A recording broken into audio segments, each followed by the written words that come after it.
got a check engine light, automatic trans oil temp, track off, 4 low is flashing. So I'm sitting here in my 2012 Toyota Tundra, and this is the only vehicle that I currently own that hasn't had mouse chew damage yet. Just lights all over it.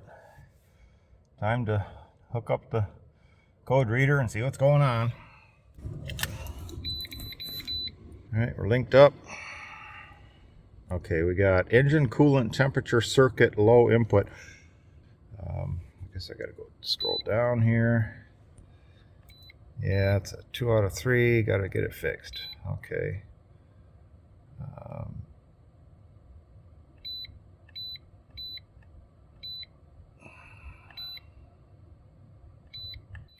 All right, let me see what the app says.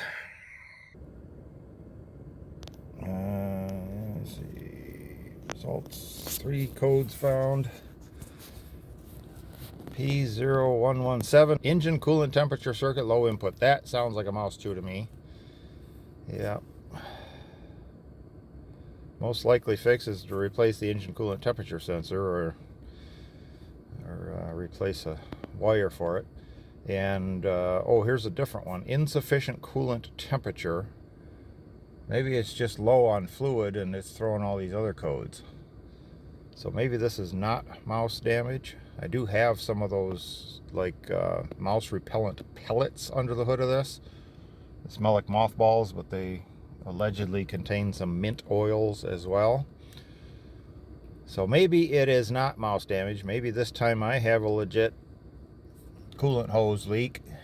All right, well, let me get under the hood and see what I can find. I'll be looking for a source of an engine coolant leak, but I'll also keep my eye out for mouse chewed wires on some of the sensors.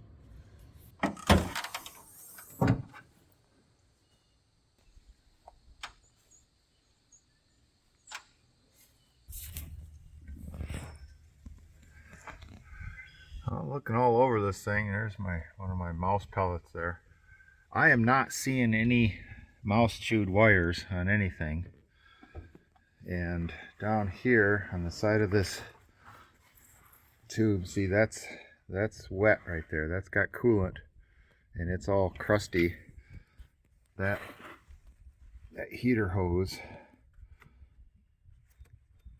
rubber hose, goes down to the metal there, and then it's bolted to the side of the head in a couple spots, and that's right where it takes salt spray up off of this passenger side tire. And the bottom side of that is all corroded. So there's my leak. I wonder if this other one is also leaking. That one doesn't feel bad. It's not all rusted up. This one certainly is all in bad shape. So let's see, I've got a fastener there. And a fastener right there. Hose clamp down in there, and I can touch it. Yeah, hose clamp right there, and hose clamp right there. I don't think that's going to be too hard to repair that. And it looks like none of this stuff is actually interfering with it. That looks like a pretty unobstructed access to that. Let's see where I can find a part. I'll probably put that on myself. Alright, I have my part. I went to the local Toyota dealership for this. Pipe subassembly, water. And it's like it's already coming through the bag, so let's go ahead and pull it out of there. Yeah, that definitely looks like the one. So we got a couple of the hose clamps, a couple of 10mm bolts. Shouldn't be too hard of a DIY job. I don't want to get this greasy under the hood of that Tundra. Get my grubby Carhartts on. Think about a 10mm ought to work on those heater hoses. Oh, I always forget to put these gloves on. I've got boxes of these rubber gloves everywhere you're looking. I always forget to put them on before I get my hands greasy. So never mind. So I think I'll put one of these on before I get too much further into this job.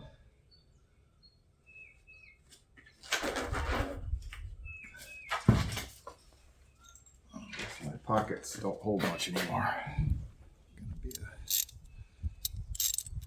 Gonna be a 10.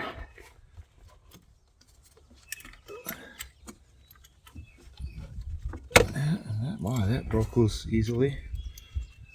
That was nice. And the other side is not going to be as easy to reach. And I need my universal on my socket to get into that one. Oh man, that nut is pretty rusted. I got to get some penetrating oil down on that. If I round that head off, then I'm in trouble. And I hit it with some of this blaster. Give it a shot of that. And let that set for a minute. And I'm going to try to get my my torque driver down in there. Let's see if I can reach it with that. Need more extensions on that.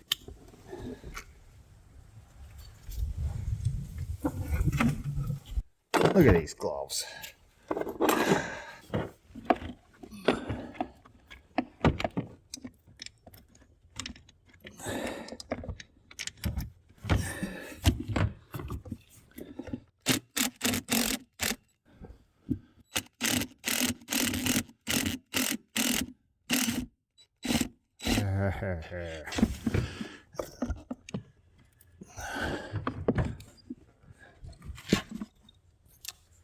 I win.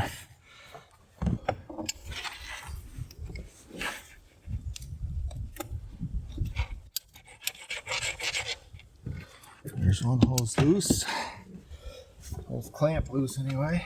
A lot left in here right now, but just in case.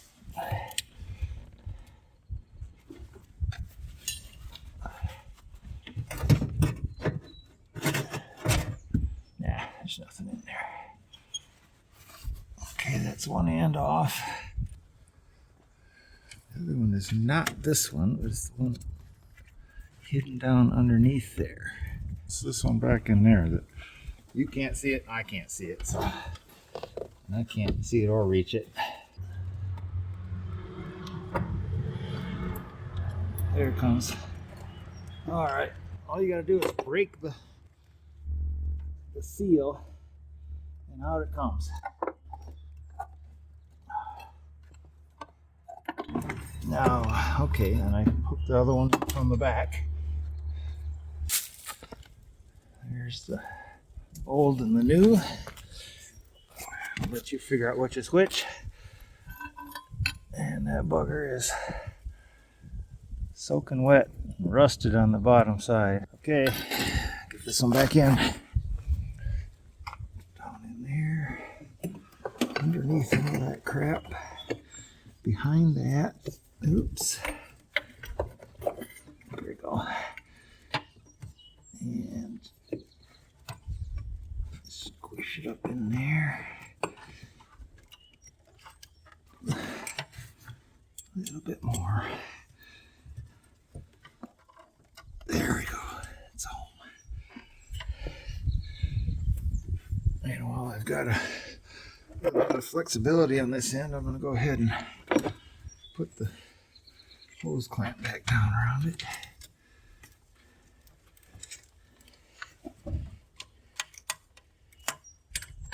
There we go. Now it's back where it needs to be. This one. There we go. That one's on.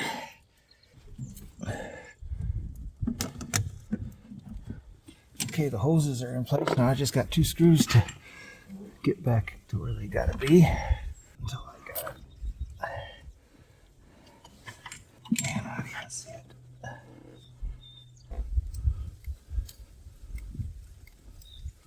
I think I got it started. Yeah. Yep, I got the screw started.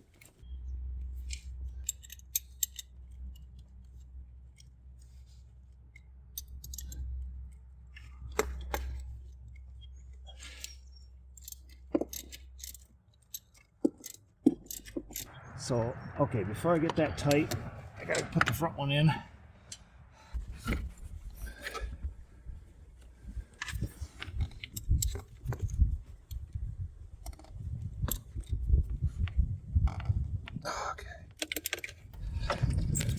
Got that one. You see it under there? Now I'll go back in here and do the final tightening on this other.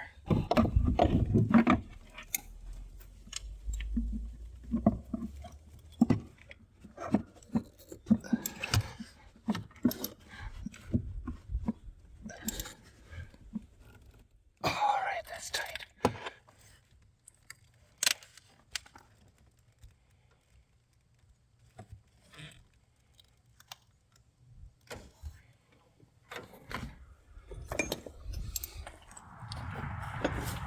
Now I gotta put antifreeze back into it. So if you're wondering why are there so many different types of antifreeze on the market, and everybody's got their own recommendation, this Toyota is what's recommended by Toyota for any Toyota. But pretty common question, at least the question I had, was why can't you mix them? What difference does it really make? There's no reason to not follow the manufacturer's recommendation, but when it really comes down to it, if you were dead set on using the cheapest antifreeze out there and you started with an empty and flushed out system, you might get away with it. When it's a real problem is if you mix two different types. Some of them have a habit of actually gelling up if you mix them together, and then you have something besides coolant and antifreeze in your engine. You've got some kind of sludge. So anyways, what to use in your car, my recommendation is follow the manufacturer's recommendation. But that's just what I learned when I was trying to answer that question for myself. All right, so I got half a jug of water.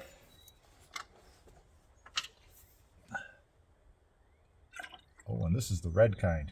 Isn't that cool? All right, that's my 50-50 mix. I don't know how much it's going to take to top this off.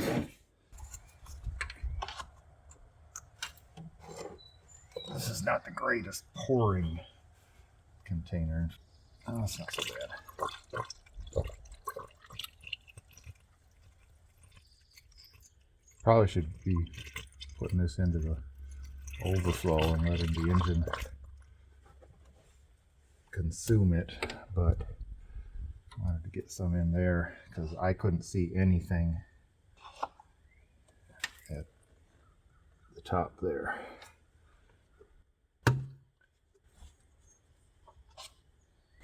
Now I'm going to put some in the reservoir.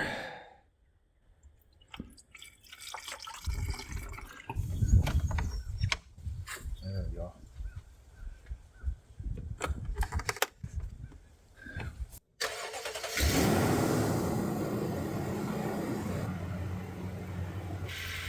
Okay, let's start sucking some of that out of there now.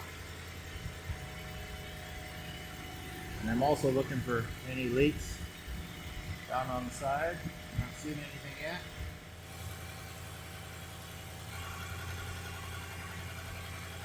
Not seeing any leaks. Okay, the engine's warming up. It just idled down.